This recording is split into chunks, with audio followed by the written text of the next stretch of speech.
వామ్మో ఏందిది ఏందంటారా మీ ఊర్లో chicken rate ఎంతున్నదోలా పిరమైందట కాదు అయితారన్నాడు చూడాలే అయితారం ఏంది ఇయ్యాల కూడా రేటు బగ్గనే పెరిగింది 330 350 380 కూడా వలికిందట బాయిలర్ కూరకు మరి గింతకాలం ఎందుకు పెరిగింది ఏంది కథ పారి చికెన్ సెంటర్ల కాడికే పోయి అరుచుకుందాం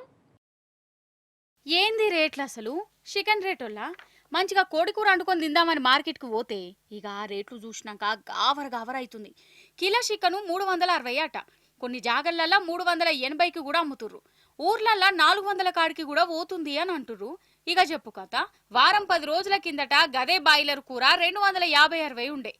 ఇక 10-15 రోజులలోనే 100-150 రూపాయలు ఎక్కువైపోయింది దినం 10 రూపాయలు 20 రూపాయలు పెరుక్కుంటూనే పోతుంది ఇక నాటు కోడి 1000 రూపాయలకు తక్కువ వస్తలేదు డూప్లికేట్ అయితే 700కి ఇస్తానులట ఇక డూప్లికేట్ నాటుకోడి తింటే ఏం ఫైదా చెప్పుర్రి పేరుకు నాటుకోడి తప్ప ఏం లేదు కదా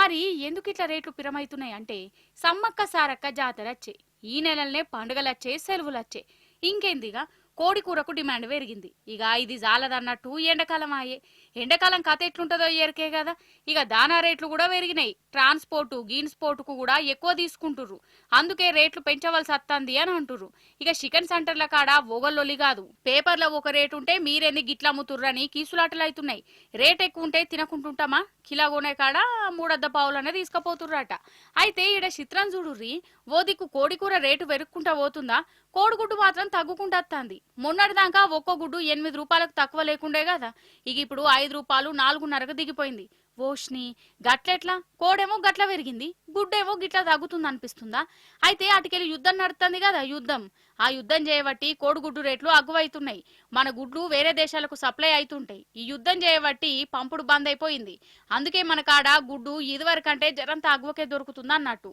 ఇక చికెన్ రేటు చూసి పర్షన్ అయ్యేటోళ్ళు అర్ధ డజనో గుడ్లు తెచ్చుకొని గుడ్ల కూర వండుకొని మురిసిపోతుర్రు అదన్నట్టు ముచ్చట